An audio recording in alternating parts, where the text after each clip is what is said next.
Começa agora, na Tropical 7 FM Juazeiro, o programa da Central para o Campo. Apresentação, Josenaldo Rodrigues. Oferecimento, Central de Adubos. Orgulho de ser agro.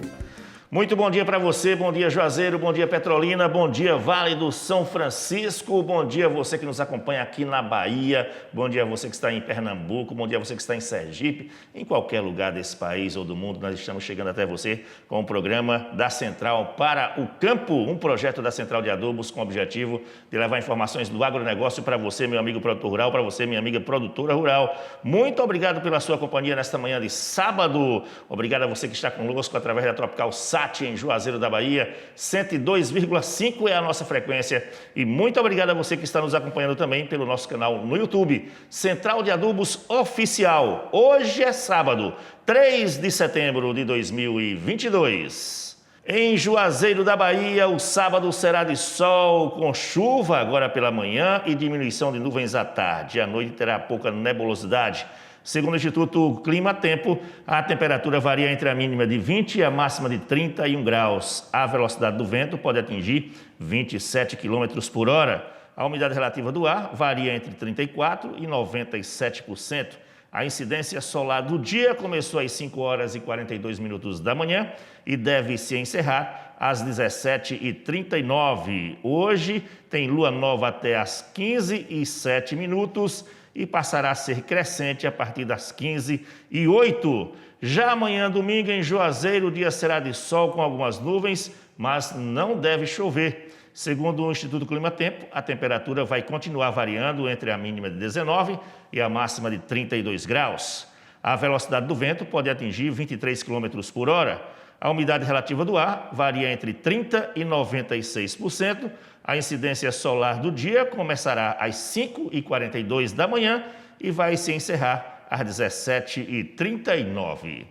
Vamos agora saber como estão sendo comercializadas as principais culturas do Vale do São Francisco. Os dados são fornecidos pelo Mercado do Produtor de Juazeiro. Manga Tome, atenção produtor rural, a Manga Tome para o mercado interno está sendo comercializada em média a R$ 1,46 o quilo. A manga Palmer também para o mercado interno, não temos hoje cotação para o mercado externo. Para o mercado interno, a manga Palmer está custando em média R$ 1,63 o quilo. A uva BRS Vitória está custando em média R$ 7,50 o quilo. A BRS Núbia também R$ 7,50. A uva Itália R$ 5,00 o quilo. A Benitaca também R$ 5,00 o quilo. E a BRS Isis, R$ 7,00 o quilo, segundo o mercado do produtor do Juazeiro. O tomate está sendo cotado em média a R$ 50,00 a caixa com 26 quilos. O melão amarelo custa R$ 3,00 o quilo, a melancia R$ 1,25 o quilo. A cebola pera caixa 3, R$ 92,50 a saca com 20 quilos. A cebola roxa caixa 3, R$ 70,00 a saca com 20 quilos. A goiaba paloma verde, R$ 60,00 a caixa com 20 quilos. Maracujá de primeira, R$ 80,00 a caixa, e maracujá de segunda, R$ 55,00 a caixa. Banana prata primeira, R$ 2,31 o quilo, e a banana prata segunda, R$ 1,92 o quilo. E a banana Pacovão está sendo cotada a R$ 40,00 o cento.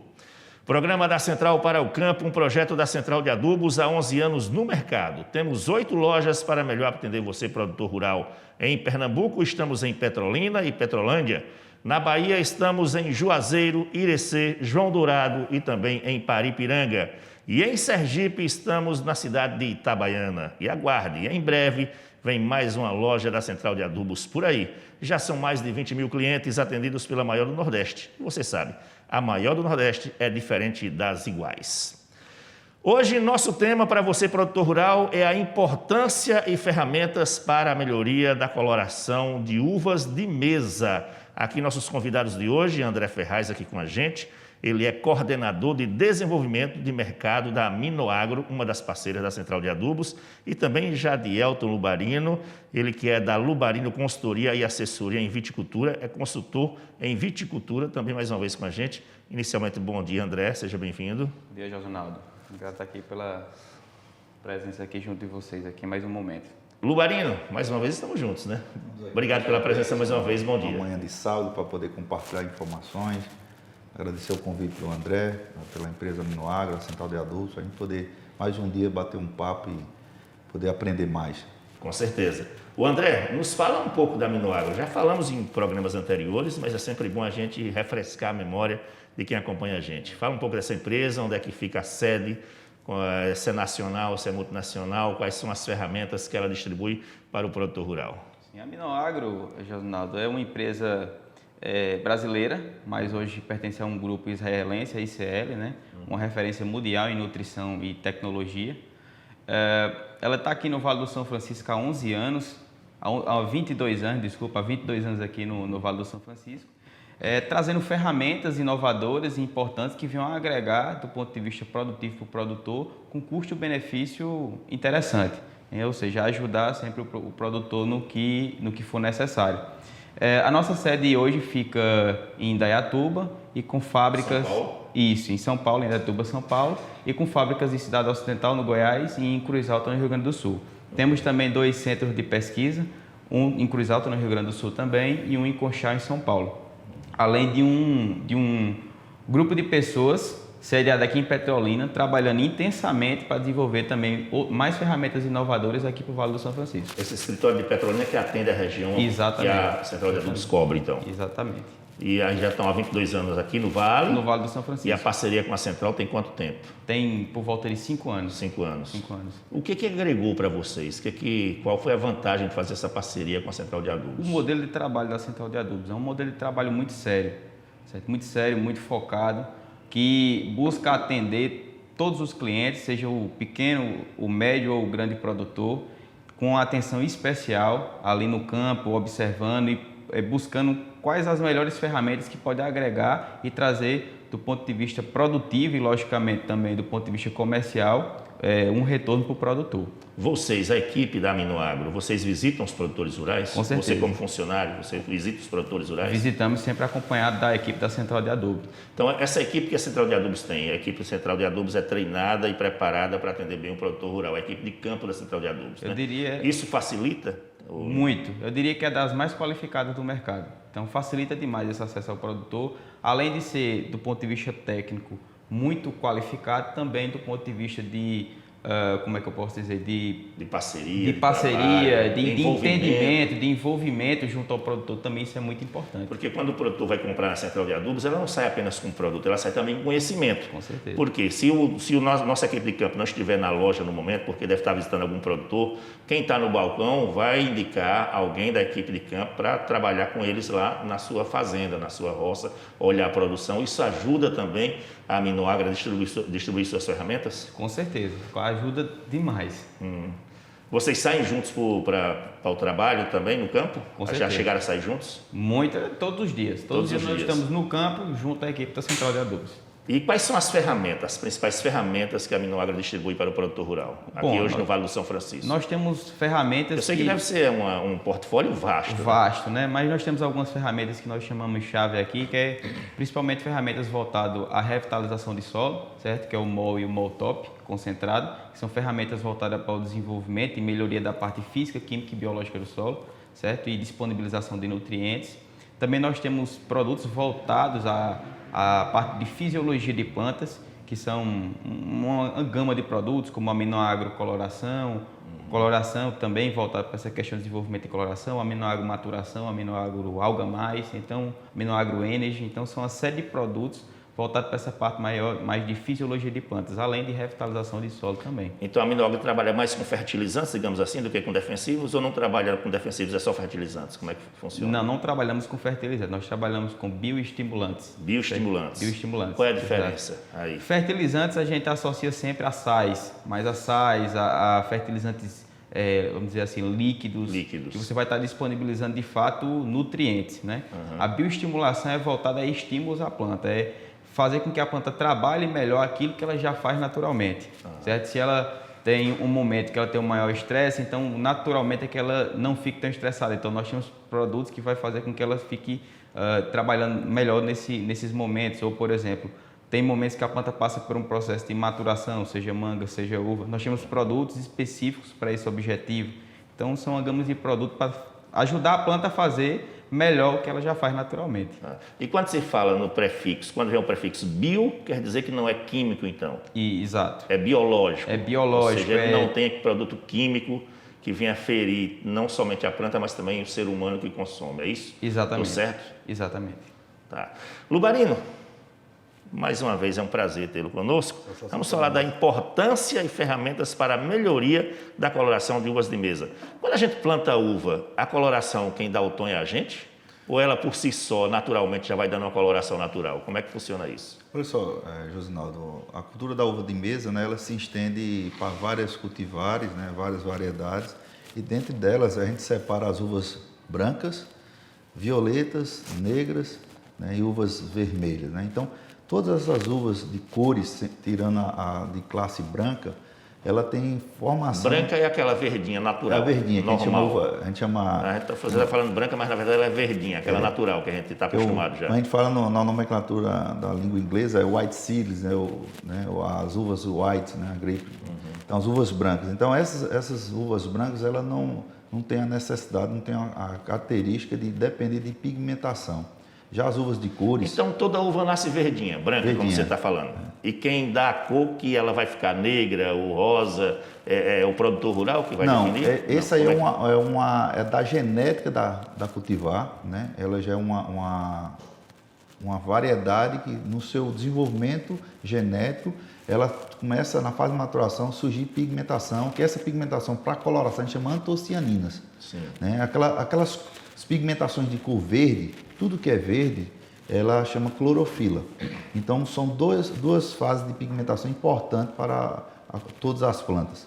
O primeiro é a clorofila, que é da tonalidade verde, e aquelas da tonalidade vermelha, roxa, lilás, chama-se antocianina. Então, essas cultivares de cor, né, seja ela vermelha, negra ou lilás, então, no final do seu ciclo, no período de maturação, ela começa a entrar num período, tá certo, de mudança de color, que a gente chama, que aí favorece muito as reservas de antocianinas nessa pigmentação.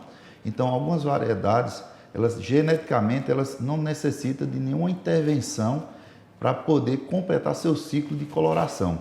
Independente de indução?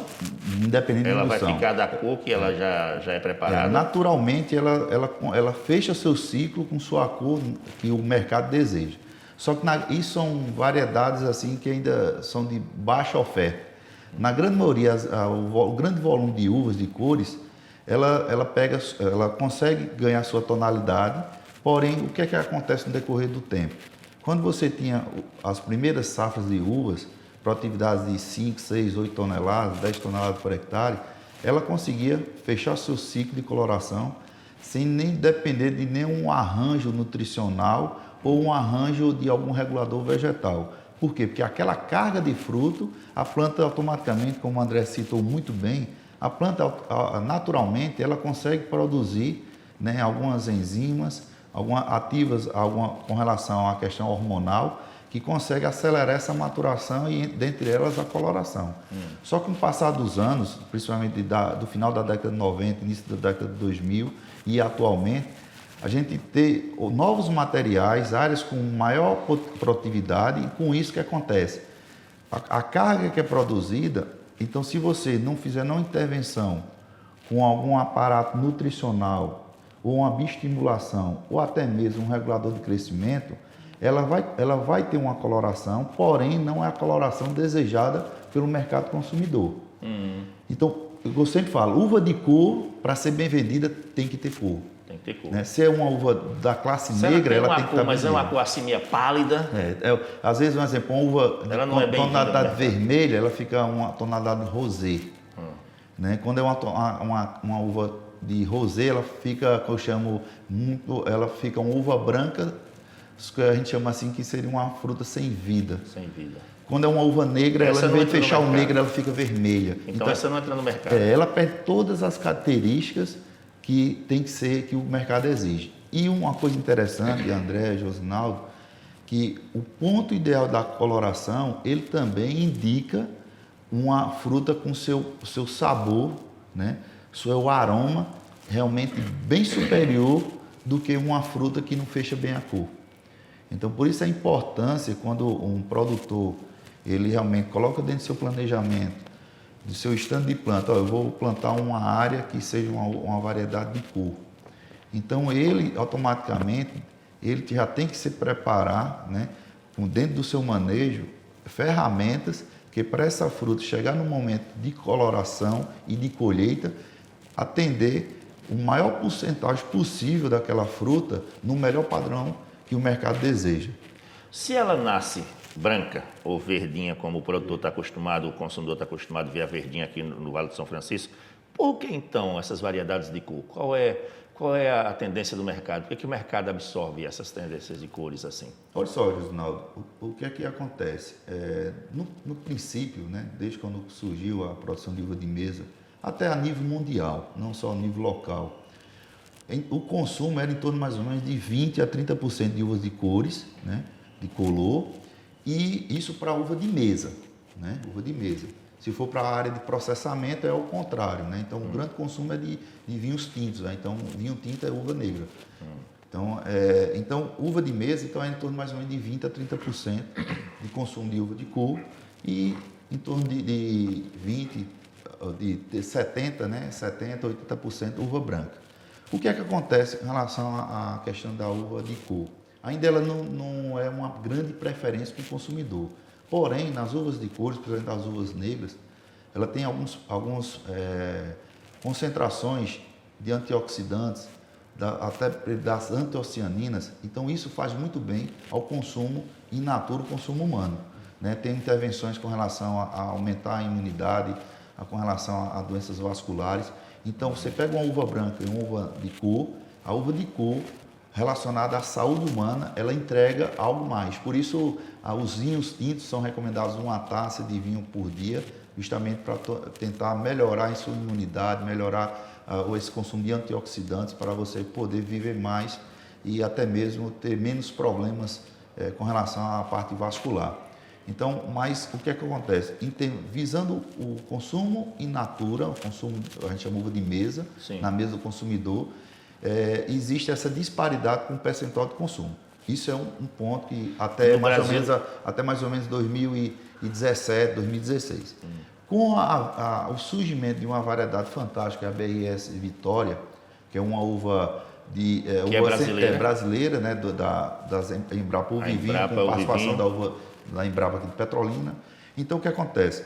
Quando essa uva ingressou no mercado no âmbito comercial, ela é uma uva sem semente, de um calibre de calibre de baga, diâmetro de baga relativamente pequeno, em torno de 17, 18, 19 milímetros.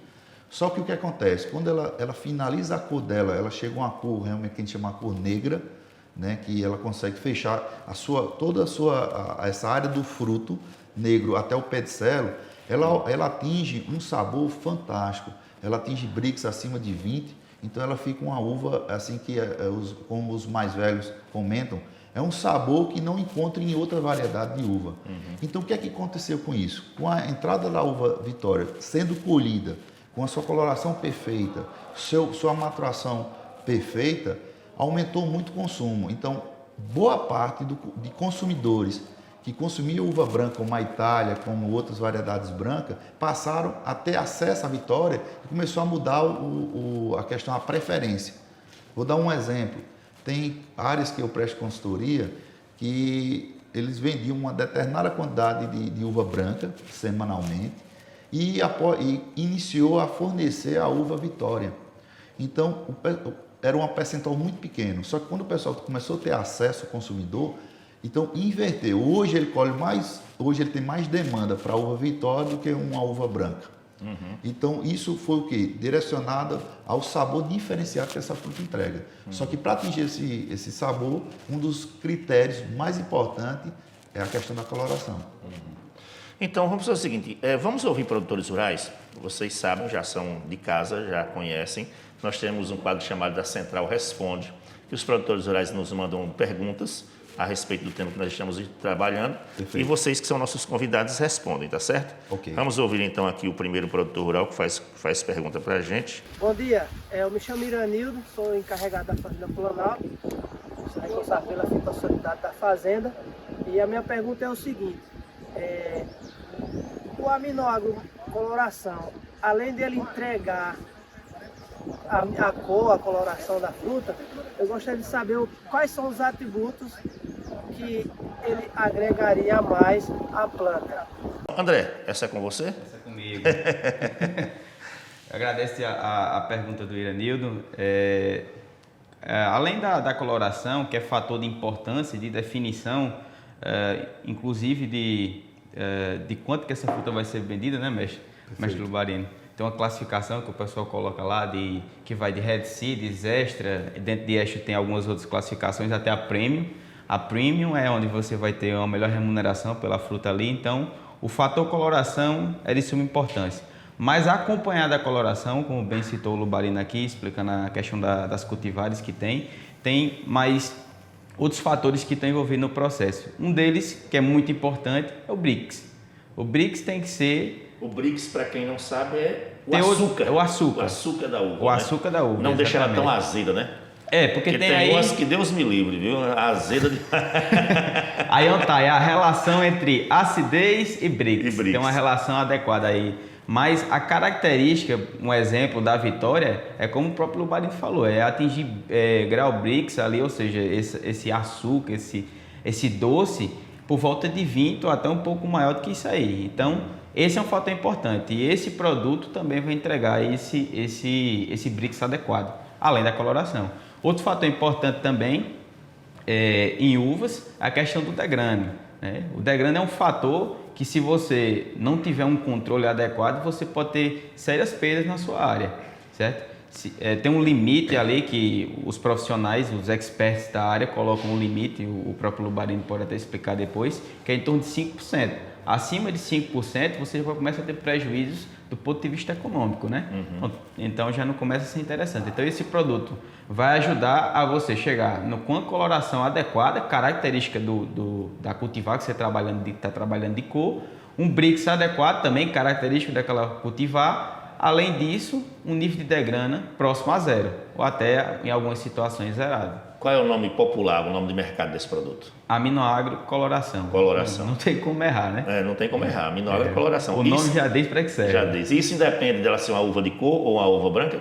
Uva branca, o produto, digamos assim, não teria uma indicação, porque é como o próprio Lubarino já explicou no início aqui do programa.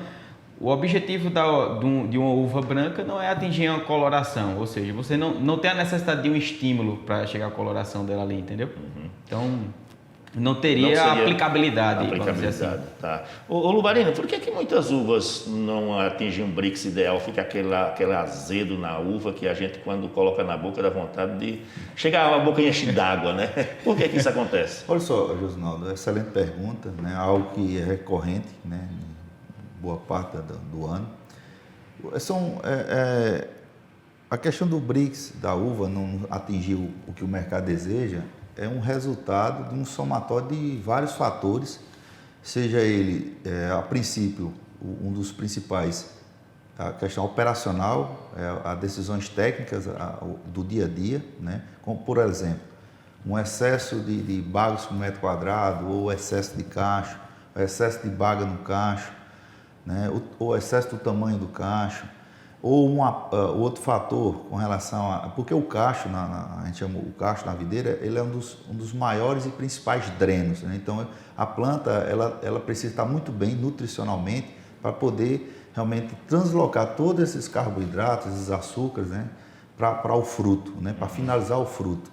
Então, se a planta está sobrecarregada, né? de um excesso, então acaba ela não conseguindo demandar. É igual um animal que ela tem uma aparição de uma quantidade de filhotes e acaba ele, às vezes, rejeitando um filhote porque ele sabe que ele não vai dar conta. Então, naturalmente, é o que a planta faz. Ela começa a dar sinais que ela não vai concluir seu ciclo produtivo. Isso é um papel de tratos culturais. Um dos pontos também é um manejo inadequado de irrigação, né? Saber fazer um bom uso da água no seu momento certo, na quantidade certa, né? Outro ponto principal, que é em relação à parte nutricional, né? Isso é um equilíbrio entre os nutrientes. E essa questão do manejo de água está relacionada direto, porque a água ele é um transportador, então você pode utilizar da melhor tecnologia, seja aminoácido, seja qualquer outro, mas se não tiver um bom manejo de irrigação, então a planta ela não vai conseguir realmente assimilar aqueles nutrientes, ou se for uma falta de hídrica, ela vai passar por um momento de estresse, então vai ter um desequilíbrio hormonal. Então, são N fatores que, infelizmente, chega no final, que eu sempre falo, ó, até uma determinada fase, toda uva ela se mostra bonita e atraente. Mas o ponto que você avaliar uma fruta, se realmente é uma fruta que a gente chama que é uma fruta premium, uma fruta top, é no seu período de maturação a sua colheita. Por quê? Porque é uma fase que a planta necessita ela está menos estressada, né? Ela necessita de uma planta realmente com uma reserva para poder finalizar o fruto. Para chegar, se for uma uva branca, ela vai se preocupar em enchimento do fruto e o brix, a acidez. E se for uma uva de coloração, além do enchimento e o brix, aí vem a questão da cor. Que se é uma planta ela não estiver bem equilibrada nutricionalmente, a parte hormonal, um bom manejo de tratos culturais, ela dificilmente vai atingir uma qualidade. Vai ser uma uva que a gente chama que vai ser uma uva, às vezes vai vender para vinagre ou casquinó, e vai ser infelizmente, não paga os custos. E aí o produtor toma prejuízo, né? Grande, né? Quais são as características que a uva apresenta, seja ela a branca ou a de coloração, que o produtor pode perceber que ela está em processo de maturação?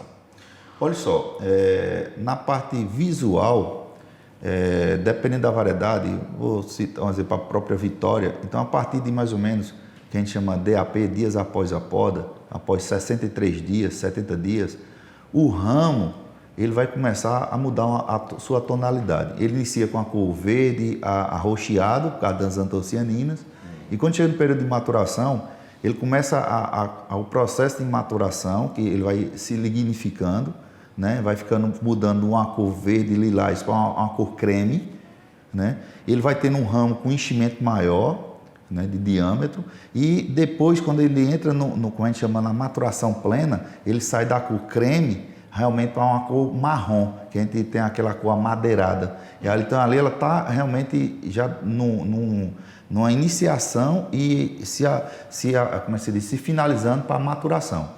E um detalhe importante que eu sempre oriento o pessoal no campo, que para você mais ou menos ter uma noção se a fruta ela tá tendo uma boa maturação. Então, a planta, ela tem suas fases fenológicas, né? Então, se o cacho, você chegar no cacho de uma videira, de uma uva de mesa, e pegar nas bagas, e ela já está, as bagas amolecendo, entrando no processo de amolecimento, né? E os ramos ainda não estão nem creme ou está verde, então, claramente, teve problemas no decorrer do processo. A planta não está bem, não está preparada.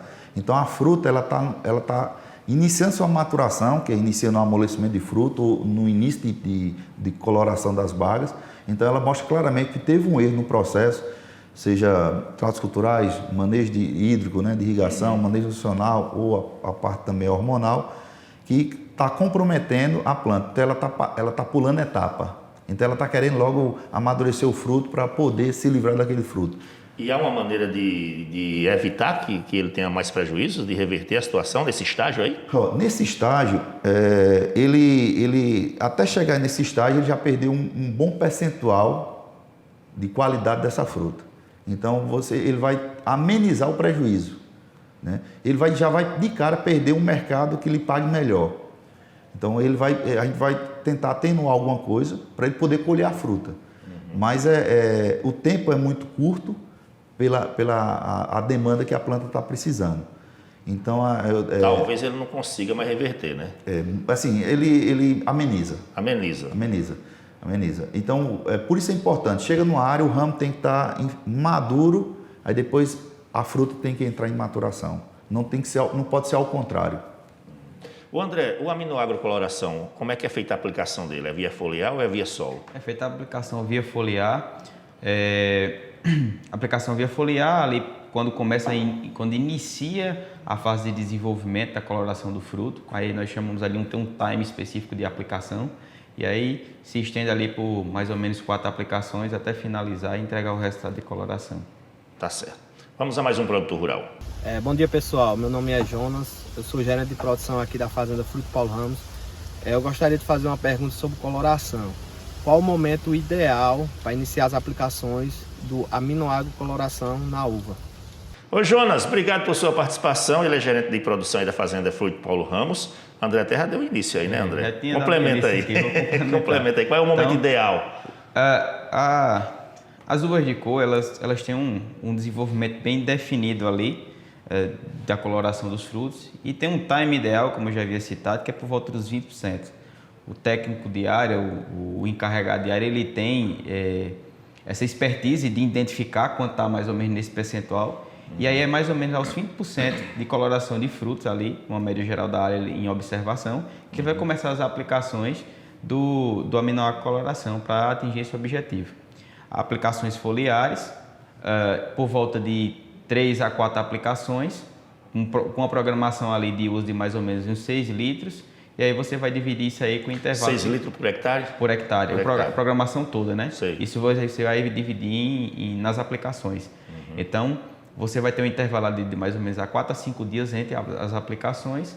E aí, só? 4, 5 dias? 4, 5 dias. Porque como o próprio Lubarino falou, né? Nesse momento de coloração, a planta o fruto é o maior dreno. Então ela tem digamos assim, está muito acelerado todos os processos que estão acontecendo ali. Então o estímulo tem que ser realmente com um time bem curto. Dentro dessa pergunta, né, parabéns o Jonas, né, e o André. Até então, né, até agora, né, com relação ao que se passou o mês de agosto e estamos no início de setembro, estamos vivenciando uma amplitude térmica muito favorável para o desenvolvimento de fruto e principalmente com relação à coloração de bagas, né? Amplitude térmica, o que quer dizer isso na prática? Essa amplitude térmica seria a diferença, né, de temperatura entre a máxima e a mínima. Temperatura, no caso. Temperatura. Então, hoje... Agora a gente está iniciando o dia com uma temperatura muito baixa, né? Muito baixa. Então, no início da manhã, aí 5 horas da manhã, 5h30, a gente está com uma temperatura baixa, um vento frio. Aí depois, quando já é lá pelo meio da manhã, 10, 11 horas, aí ao início da tarde já está bem quente. Isso não é meio complicado? O que acontece? Eu sempre falo, esse momento que nós estamos vivenciando é um dos melhores momentos para se produzir a uva de mesa, que são temperaturas máximas que beiram no máximo 28, 29 graus Celsius, e a mínima está chegando a 18 na madrugada. Isso. Então essa amplitude de 10 graus é muito favorável para uma cultura que é de clima temperado. Nós estamos num clima tropical, então a planta está aclimatada aqui, então, mas a temperatura... Hoje, por exemplo, a temperatura disse que a mínima foi de 20 graus, deve ter ido aí pela madrugada, né, 20 graus. Isso. E a máxima deve passar 31 graus. Então, é uma temperatura nessa excelente. Época, a gente está acostumado a ir para 35, 36, né? Excelente. É um período de menor intensidade de molhamento, então você não tem tantos problemas com a área fúngica, né? O controle fúngico de patógenos. Então, a planta ela tem um gasto menor energético, por sinal, ela consegue diminuir o seu nível de transpiração, né? Ela tem um período de luz, como está a luz durante o dia, né, está uma temperatura boa, então ela consegue fazer um maior processamento de produção de açúcar, né, a fotossíntese, então ela consegue acumular mais reserva.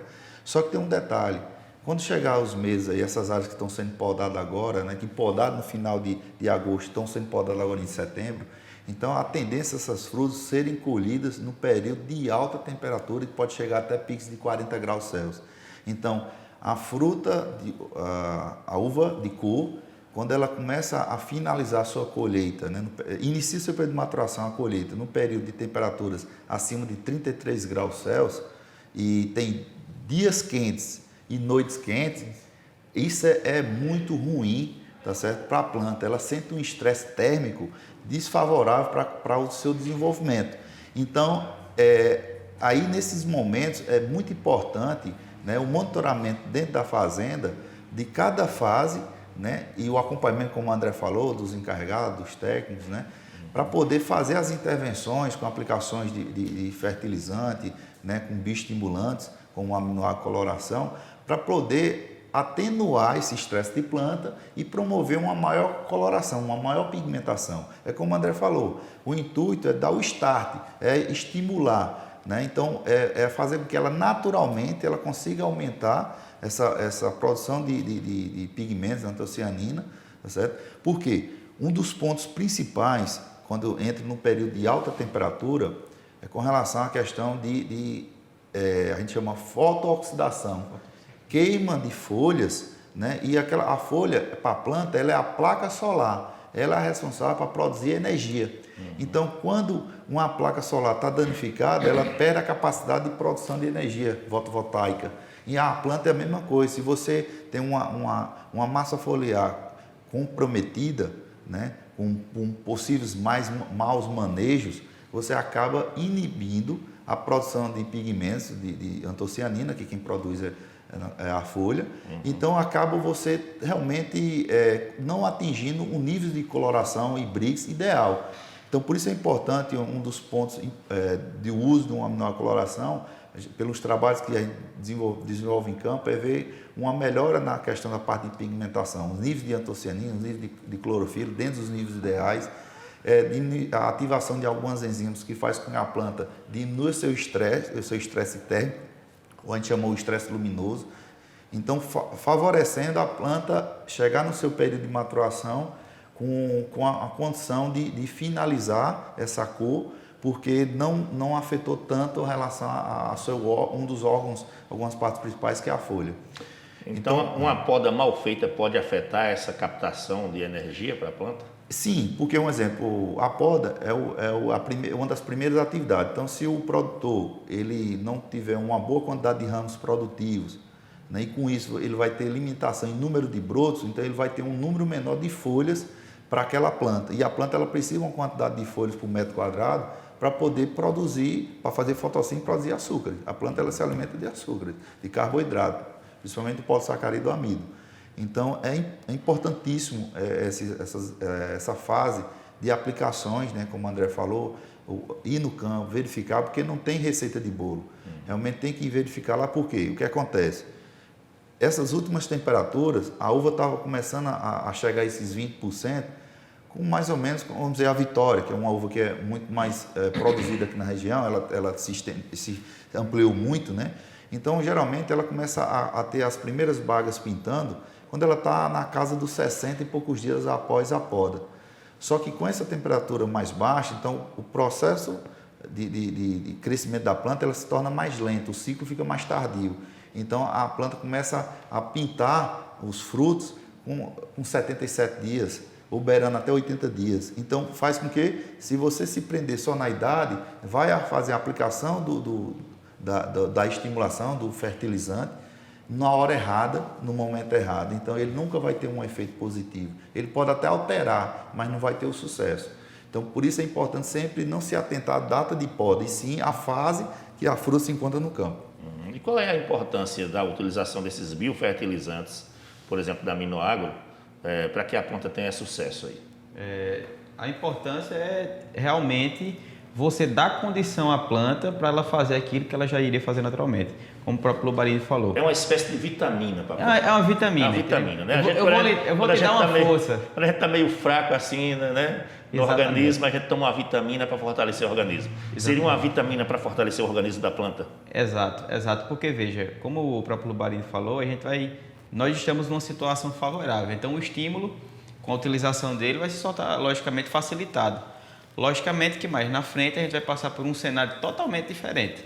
Então vai entrar numa situação onde você vai ter muita coisa jogando contra e fazendo com que a planta ela não faça aquilo de maneira adequada que naturalmente ela faria. Então a ferramenta, o aminocloração, entra como uma ferramenta, como eu já falei, para atenuar o estresse da planta, ou seja, eu vou lhe colocar numa situação favorável ao desenvolvimento da pigmentação da uva, da coloração, e também vou ter os compostos que são importantes para esse processo, ou seja, redução de estresse e o estímulo à coloração. Tá certo. Vamos então a mais um produtor rural aqui que quer tirar uma dúvida. Bom dia, pessoal. Me chamo Mário, nós estamos aqui do projeto irrigado N3. Hoje temos 4 hectares de uva Vitória e a minha dúvida é a seguinte: qual a importância da parte nutricional do produto na fase de coloração? Obrigado, Mário, do projeto de irrigação N3 em Petrolina, Pernambuco. Ele planta a vitória, né? Qual é a importância aí? Mestre. Mário, parabéns pela pergunta. Mário é um grande amigo, é um produtor que eu comecei prestando consultoria a ele e hoje, além de consultor, sou amigo, um cara Então você realmente... conhece bem a área. Conheço, e ele é um produtor que, assim, defende e veste a bandeira da qualidade. Né? Ele colhe uma uva de alta qualidade e um sabor fantástico. Né? Ele realmente, ele é produtor de uva e manga. E nas duas frutas que ele trabalha, realmente ele proporciona ao consumidor uma fruta de um sabor fantástico. Então é prazeroso poder ver produtores com essa bandeira, né? E isso agrega muito valor. Ele tem novos projetos, né, através do sucesso que ele tem como produtor. E a pergunta dele com relação é o que acontece. Como o André já citou sobre a aminocoloração, então, dentro do processo que a gente falou de manejo hídrico, manejo hormonal, tem também, além do manejo de tratos culturais, o manejo nutricional. Então, a aminocoloração, ele dentro da sua composição, ele tem ácidos úmicos, né, tem poliaminas, né, tem frações de nutrientes como macro como micro. Então, quando vai para a rota de elementos nutricionais que estimulam a pigmentação, a gente tem o manganês, tem o ferro, tem o boro, tem o potássio. Então, são elementos de extrema importância. Se ele não tiver em arranjo, em equilíbrio dentro da planta, ou até mesmo dentro de equilíbrio dentro do produto, porque não basta ter um nutriente dentro de um fertilizante. Ele tem que estar em equilíbrio na sua formulação. Então, aquela é igual uma medicação. Ele precisa que ele esteja em uma fórmula que seja assimilado pelo organismo, né? Então, a mesma coisa. Então, a gente tem que aplicar uma ferramenta que a planta assimile ele da melhor forma possível, sem gasto energético, o mínimo possível de gasto energético, e proporcione ela ativar algumas rotas de antocianinas que ela vai começar a pigmentar, começar a colorir. Aí quando você pensa num elemento como o potássio, que é um dos pontos principais, que é muito importante na produção de açúcar, quando você pensa no boro, que é um carreador de açúcar, aí você pensa o manganês ferro está ligado diretamente com relação à clorofila. Então, a parte nutricional tem um peso muito importante. Dentro de uma balança de equilíbrio, a gente fala que são os elementos essenciais. Então, o que é um elemento essencial? A planta, para completar seu ciclo produtivo, ela necessita daquele lá e nenhum outro pode substituir ele. Então, tem lá, vou dar um exemplo, um cálcio, um magnésio, um potássio, um enxofre, então um zinco, um boro. Então, esses elementos, cada um tem uma importância gigantesca dentro do equilíbrio nutricional da planta e nenhum deles pode substituir, pode suprir o outro. Então, isso se torna um elemento essencial. Então, por isso é importante, né, o resultado que se entrega em campo, tanto nos momentos de temperatura mais alta ou temperatura realmente mais favorável ou desfavorável, que necessita de um produto que realmente tenha essa eficiência de assimilação, esse equilíbrio, que a planta aceite, né? Porque a planta é um ser vivo, ela realmente ela tem seu comportamento, ela tem suas reações bioquímicas, suas reações fisiológicas, que o que você promover para ela pode ser positivo, pode ser negativo. O que chama de manejo integrado. Você tem que fazer todo o processo e não apenas uma parte do processo, né? Perfeito. Senão você não vai atingir o sucesso desejado. Né? Não atinge, não. Tá certo? É isso? Olha, e quem segue esses conselhos, essas orientações de vocês, está tendo bons resultados na colheita, viu? Vamos ouvir. Eu sou Marcelo, sou gerente de produção aqui da Fazenda Planalto, localizado no projeto Senador Coelho, N8, e a gente vai falar dos produtos que a gente usa da Aminoagro. Os produtos que a gente vem utilizando aqui na cultura da uva, na Alton Crisp, são os produtos que a Aminoagro trouxe para a gente na primeira poda do primeiro semestre. E a gente conseguiu ter uma boa produtividade no primeiro semestre e estamos tendo uma boa produtividade no segundo semestre, como vocês estão vendo aqui a área. São os seguintes produtos, são 4 produtos que a gente está trabalhando com a Aminoagro. O mol top, o mol concentrado, o cálcio aquamarine e o maturação. E com esses produtos que a gente vem trabalhando aqui na fazenda, a gente conseguiu cortar a giberelina de crescimento de baga da Alton Crisp. Hoje o padrão da nossa Alton Crisp aqui, o diâmetro está em 26 milímetros. E a gente está querendo uma produtividade aqui de 23 a 25 toneladas, que para a fazenda está satisfatório. Olha aí o Marcelo, hein? Grande Marcelo. Será que ele chega a esse montante que ele está querendo? Com certeza. De toneladas? Chega. Chega, André? Chega, pode ter certeza. Tem que usar produto aminoácido, né? Ô Lubarino, você não tem receita de bolo, né? Então, o que o Marcelo está fazendo que outras pessoas não conseguem chegar nesse montante de tonelada aí que ele está querendo? O grande diferencial, né, para a gente poder atingir alta produtividade é ser muito assertivo no dia a dia do campo, né?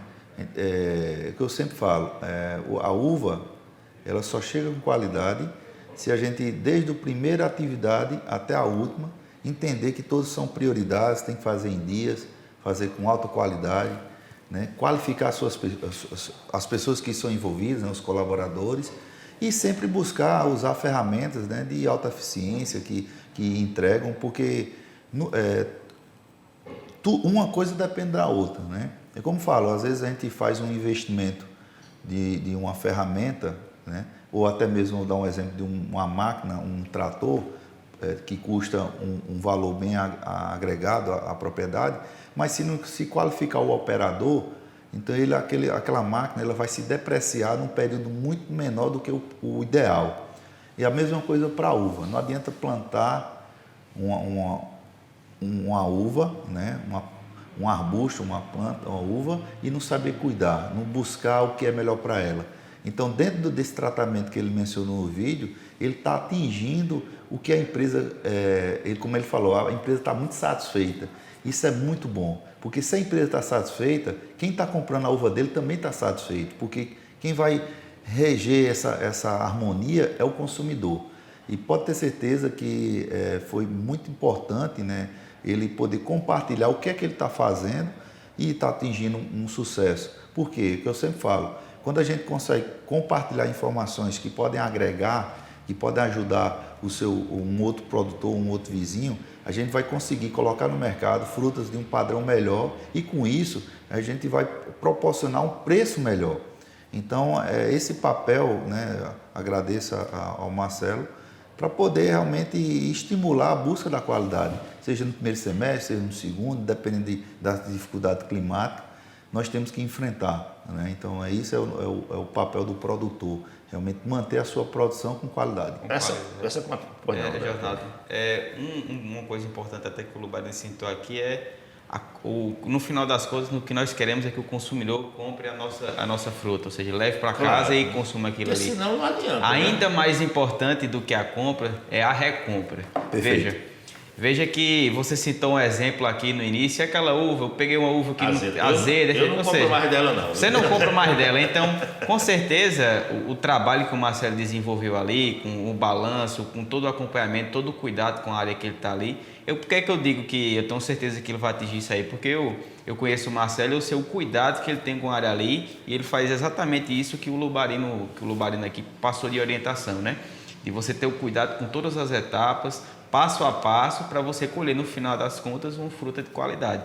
E eu com certeza então ele vai entregar uma fruta de qualidade ao mercado, uma fruta de qualidade ao consumidor e que vai voltar lá novamente para buscar essa fruta, porque com certeza ele vai gostar, não vai estar azeda.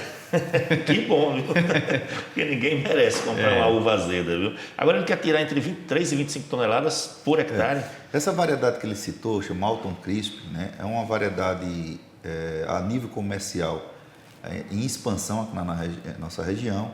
É uma fruta de um potencial produtivo, né, muito bom. Ela tem áreas atingindo até patamares acima de 40 toneladas, 45 toneladas. É mesmo? Então a área aqui dele no Vale no Vale. A área dele é uma área ainda em safras iniciais, então está incorporando a planta, né, veio de um primeiro semestre complicado. Eu estive nessa área no início do ano, até num evento da Central de Adubos, um evento que eles promovem para outros produtores, visitar outros produtores e trocar informações, né? Eu tive o prazer de ver uma dessas áreas do Marcelo, e a gente vê que é uma fruta de qualidade, é uma fruta realmente bem trabalhada, e pode ter certeza que são variedades que são amigas dos produtores, e se o produtor realmente conduzir com muito capricho, muito detalhe, muito assim, eu digo que deixar um pouco a paixão de lado. A gente tem que ser muito assim, racional. Racional, muito técnico, realmente buscar informações, tem a central de adubos aí com seu corpo técnico, como o André falou, dia a dia no campo. Então, essa é a ideia, é poder realmente fazer a coisa ser mais autoeficiente. Vamos então aqui saber por que isso acontece, por que o Marcelo está tendo esse sucesso e outros produtores também. É preciso fazer a parceria com as pessoas e as empresas certas, senão o sucesso não chega não direito, não é isso? Vamos ouvir. Bom dia, meu nome é Vitor Cassiano, sou produtor do Maria Tereza. Eu utilizo os produtos da Aminoagro em parceria com a Central da Adubo há muito tempo. Estou muito satisfeito com os resultados que vem apresentando na minha safra. Aí, ó, o Vitor Cassiano, por exemplo, que é lá do Projeto Maria Tereza também em Petrolina, em Pernambuco, ele está satisfeito com a parceria entre a Aminoagro e a Central de Adubos, usando produtos da Aminoagro, né? Exatamente. É importante usar o produto certo para a atividade que ele quer desenvolver, não é isso? Mais importante do que utilizar ainda o produto certo a gente tem que sempre estar escolhendo realmente de fato, mas ainda mais importante é o time correto. E aí ele só vai conseguir ter esse feeling, esse acompanhamento no campo, quando ele está acompanhado de bons profissionais técnicos que vão identificar qual é o time correto. Então, esse é um papel importante do encarregado de área, inclusive também do corpo técnico aqui da central, quando vai lá e digamos assim, alerta que muitas vezes, por ter tanta coisa em volta do produtor, ele pode não estar percebendo e ele consegue identificar como um fator externo que chegou e consegue ver na área. Então, a ferramenta de qualidade é aplicada no time correto. Ok, um abraço aí então ao Vitor, que participou aqui do nosso programa, Vitor Cassiano, lá do Projeto Maria Tereza, também o Marcelo e todos os outros produtores que estiveram conosco no programa de hoje. Mas antes de encerrar o programa, eu quero dar uma dica para os produtores rurais de um evento importante da Central de Adubos que vem por aí. Fique ligado. Olha, estamos falando de uva hoje, mas a gente não esquece também a manga, né? A manga também é bem produzida no Vale do São Francisco. E anote aí na sua agenda, produtor rural, dia 23, ou melhor, agora em outubro, dia 22 de outubro, vem aí o Manga Tech. É o maior evento de manga do Nordeste, mais um evento da Central de Adubos para você, meu amigo produtor rural, para você, minha amiga produtora rural. Vai acontecer no Yacht Clube Petrolina, 22 de outubro, o Manga Tech. Procure uma das lojas da Central de Adubos, se informe como participar, porque as vagas são limitadas, viu? Anote na sua agenda e não deixe de participar. Quem foi à Uva Tech em junho sabe que o evento é grandioso. Então vem aí o Manga Tech no dia 22 de outubro no Yacht Clube Petrolina, mais um evento da Central de Adubos. Ô Lubarino e André, a uva de mesa de cor hoje está sendo bem consumida, bem aceita pelos consumidores aqui no Brasil? O que se consome mais, a uva branca ou a uva... Uva branca. A uva branca se consome mais. Até mais ou menos 2017, né? Ela tinha um percentual em torno mais ou menos o comércio baseava entre 30% só de uva negra, né? Uva vermelha, negra, as uvas de cor, e 70% o consumo de uva branca. Isso a nível mundial também. A nível mundial, o maior consumo é uva branca e menor percentual uva vermelha. Uva vermelha, negra, lilás. Só que com o passar dos anos, com o trabalho de melhoramento genético, tem frutas de cor que tem sabores diferenciados, né? Então isso está atraindo um nicho de mercado que está aumentando esse consumo. Aqui no Brasil nós temos a Vitória, a BIS Vitória, que ela tem um sabor diferenciado a gente fala que outras uvas não conseguiram atingir o sabor dela. Então se a Vitória fosse vermelha ou fosse lilás ou fosse negra, com esse sabor ela ia se diferenciar das demais. Então com isso fez com que aumentasse de uma forma bem significativa o consumo das uvas de cores. Mas quem está subindo esse tarrafo, né, é a uva Vitória. A tendência é crescer, então. Por exemplo, uvas que tinha uvas de cores que tinha aqui na nossa região, como Bentaca Brasil, Bentaca Melhorada, Bentaca Comum, a própria Crimson, elas estão perdendo o mercado porque a Vitória ela realmente está atraindo consumidores desse tipo de variedade para o nicho de mercado dela. E com isso, algumas uvas brancas, que as mais tradicionais seria a Itália, né, que é uma uva com semente, como a Vitória tem épocas do ano que tem um preço acessível para várias camadas da sociedade, né, então fez com que o pessoal também comece a migrar da uva branca com semente para a uva sem semente negra, que é a Vitória. Então, a tendência é cada vez mais... É da natureza da Vitória ser negra? Ela tem que ser negra, porém, depende do seu manejo, né, no manejo de tratos culturais, ou até mesmo de fertilizante, ou a mesmo hormonal, ela acaba perdendo a sua coloração. Que é atingir a cor negra. Ela fica uma cor vermelha ou rosé e acaba não atingindo nem a cor, nem o sabor desejado. Então, o ponto de partida dela está na cor. Se a cor não tiver finalizada bem, você nunca vai colher uma uva com a qualidade realmente de uma Vitória. E o que o produtor deve fazer para chegar nesse processo da cor ideal dela? É respeitar os parâmetros, né? Dentro de uma propriedade, primeiro ponto que ele tem que criar, qual o mercado ele quer atender, qual é o nível de exigência do mercado, qual o preço que ele quer que busque. Então, ele tem que criar parâmetros, né? Então, para cada variedade que ele tenha na propriedade dele, ele tem que criar parâmetros. Tem que deixar X baga, X cachos, X broto, né? E aí depois vem uma orientação técnica com relação à nutrição, vem a orientação técnica com relação ao manejo de água. Então, pode ter certeza que ele vai colher uma fruta de qualidade. Eu tenho vivenciado ao longo desses anos, são 23 anos que eu trabalho com a cultura da uva de mesa, com pessoas que são de outras culturas, né? Veio de uma goiaba, de uma manga, veio de uma banana e vem trabalhar com uva, ou pessoas que nunca nem tiveram a convivência com a área de uva e se torna produtor, ele se interessa em investir e fazem frutas de qualidade impressionante, melhores de que outros produtores com a experiência de vários anos. Então, mostra o quê? Que não basta o peso maior para produzir um ovo de qualidade, não é a experiência do produtor, realmente se dedicar a fazer, tá certo, tudo certo no momento certo, tá certo, da forma adequada que ele vai atingir. Porque ter um bom consultor, ter um bom fertilizante, ter um bom sistema de irrigação, ter uma boa muda, uma boa latada, isso não garante o produtor colher fruta com qualidade. Porque uva não é individualista, uva realmente uma harmonia de vários fatores para colher uma fruta de alta qualidade. O mercado não tolera mais amadorismo, né? Não tolera. Tem que ser profissional. Tem que ser.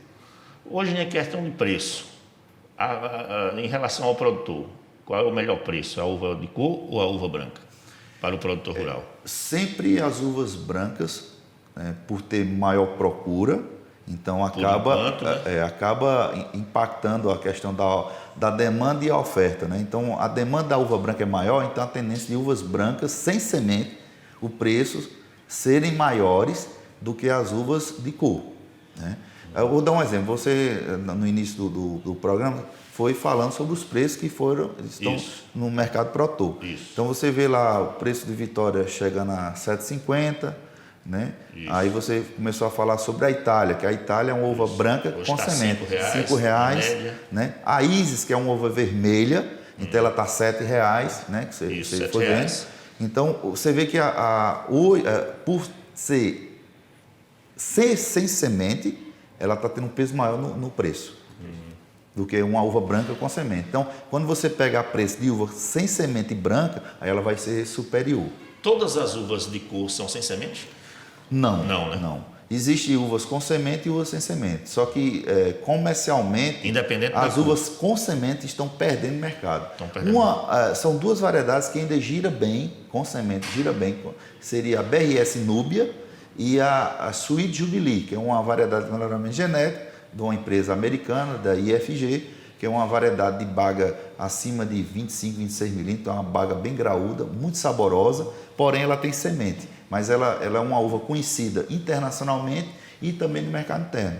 Ela tem uma cor negra, né, e tem um sabor fantástico, e tem um pós-colheita muito bom. Então essa variedade foi introduzida aqui no Brasil, através da empresa IFG, e hoje tem escala comercial. Então essa fruta ela tem um valor bem competitivo, mesmo sendo uva de cor e com semente, mas porque ela se diferencia nesses dois sentidos, assim, em três coisas, porque o consumidor brasileiro e alguns mercados estrangeiros, ele gosta muito de uvas alongadas e graúdas, né? Então uvas graúdas que você come com os olhos. Então essa Sweet Jubilee, ela tem essa característica de baga de um diâmetro grande, né? Acima de 25, 26 milímetros, chega até 29 milímetros, e também tem um seu sabor muito bom. Então ela tem um destaque. Assim, hoje ela tem pouca concorrência com ela, aí por isso ela consegue agregar. Mas aí, infelizmente, eu creio que tem os dias contados, porque está sendo trabalhado outras variedades com sabores melhores, capacidade produtiva melhor, então a tendência é sempre estar renovando. E a sem semente ganhando espaço. Muito Espaço. Porque o que acontece, Josinaldo, o público mais maduro, o público de uma geração, ele sempre se acostumou em consumir fruta in natura com caroço, né? Com a introdução, né, das cultivares sem semente no início dos anos 90 e principalmente a partir de 2011, isso foi fantástico. Acabou essas uvas sem semente entrando, como é que se diz, nos consumidores mais jovens, as crianças, porque quando a uva com semente geralmente ele tem 4, 5 sementes, 3 sementes, e às vezes dependendo do tamanho da baga, quanto maior a baga, maior a semente. Então as crianças tinham aquele receio, consumia mais com medo. Quando começou a ter acesso às uvas sem semente, você consome, né, degusta, consome a baga de uva sem nenhuma preocupação, né? Então fez com que cada vez mais os jovens, né, eu tenho uma filha que ela consome uva e ela sempre, quando eu levo com semente ou sem semente, ela não conta conversa, é a sem semente. Sem semente. Eu quero aquela pretinha sem semente, eu quero aquela branquinha sem semente. Ela não sabe o nome da cultivar, mas ela sabe que é sem semente. É sem semente. Porque essas uvas, ela realmente ela não tem aquela semente lenhosa, né, lignificada. Ela tem uma semente herbáceazinha que é uma carninha, né, mas são sem sementes. Meus amigos, quero agradecer demais a presença de vocês aqui. André Ferraz, coordenador de desenvolvimento de mercado da Aminoagro, uma das parceiras da Central de Adubos. Muito obrigado pela sua presença, viu? Obrigado a você, Josinaldo, e a todo o público aqui e a Lubarina aqui pela companheira. Jadiel Lubarino, que já é nosso parceiro aqui de longas datas, ele é consultor em viticultura e da empresa Lubarino Consultoria e Assessoria em Viticultura. Obrigado mais uma vez, meu parceiro. Muitíssimo obrigado. É sempre um prazer, viu? Você é uma pessoa espetacular, conduz muito bem o programa. Obrigado. Você coloca na marca do pênalti, a gente tem que fazer o gol. Muito obrigado, viu? Eu quero agradecer a André mais uma vez, a Central de Adubos, a empresa Aminoagro, né, a ICL. E estamos aqui para o que precisar, porque o foco maior é compartilhar com o produtor e tentar plantar uma sementinha na cabeça dele para a gente conseguir dias melhores. Com certeza. Obrigado, bom final de semana para vocês. Obrigado a você que nos acompanhou aí através da Tropical Sat 102,5, a quem eu agradeço aí ao meu amigo, meu parceiro aí, Ademir Brito. Muito obrigado a DPJ Filmes, levando nosso programa para o YouTube, nosso canal oficial, Central de Adubos Oficial, na pessoa de Daniel Peixinho. Um abraço à equipe da Central de Adubos, nosso diretor-geral, Aurélio Cavalcante, meu parceiro, meu amigo Joilson Mendes, um grande abraço, obrigado pela produção do programa. E se o Senhor Jesus nos permitir, no próximo sábado, às 9 horas, estaremos de novo aqui nesse mesmo canal. Grande abraço, bom final de semana. Todos os sábados, a partir das 9 da manhã, você tem um encontro marcado na Tropical 7 FM Juazeiro e no canal do YouTube Central de Adubos Oficial, com o programa da Central para o Campo. Em pauta, campeões de produtividade, previsão do tempo, entrevista central, agenda do agro, momento da cotação, parceria de resultados e a sua participação pelo WhatsApp 74999710743. Da Central para o Campo. Apresentação Josenaldo Rodrigues. Oferecimento Central de Adubos. Orgulho de ser agro.